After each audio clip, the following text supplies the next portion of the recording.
dopamine is what gives you the motivation and the urge and the excitement to do something. So over time, in any type of addiction, your dopamine levels and sensitivity drop in the part of the brain. So you need more and more stimulation to have the same effect.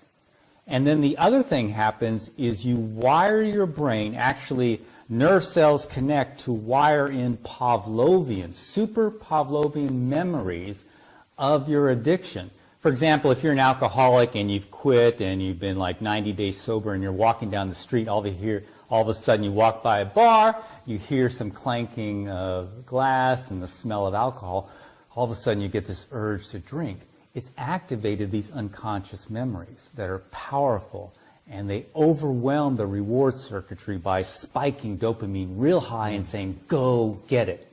So what you have is a double-edged sword, low dopamine and less pleasure in everyday activities, and yet super high spiking of reward for that one single thing that you became addicted to. Mm-hmm. And that is the nature of addiction. And the final change is the higher part of our brain becoming weaker, so we have less willpower. It's called the frontal cortex. Mm-hmm. So those things working together are the center, the main attributes of all addictions. Very clear. You really understand addiction. It's very, very clear how you just explained that. Yeah. Yeah, well, if we look at the traditions of what people have done, as you said, connecting with other people, that's a big one. And it replaces these needs because yes. they're in solitude. The addiction flourishes in solitude, in isolation. Exactly.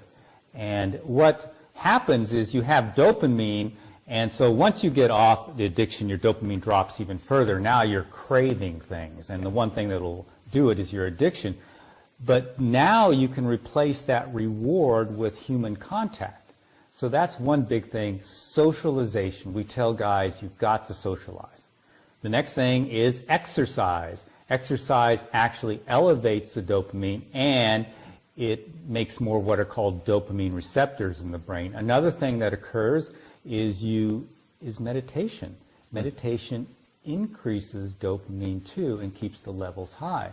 So those are some of the things that I would add one, also creative expression. Yes. Art, music, making beautiful things, especially for those that are artistically inclined, really helps you connect with your own beauty, with your own essence, and takes away the need for those addictions, for drama. It's very powerful. Yeah, because addiction is really replacing the natural rewards. We don't have a reward circuit that evolved for addictions. It evolved for natural rewards, which were all those things you just discussed, along with food and sex and other things.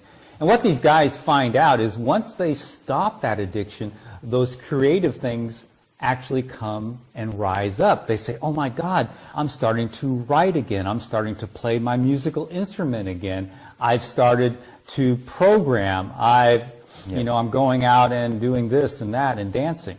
So those things just naturally rise as a replacement for the addiction.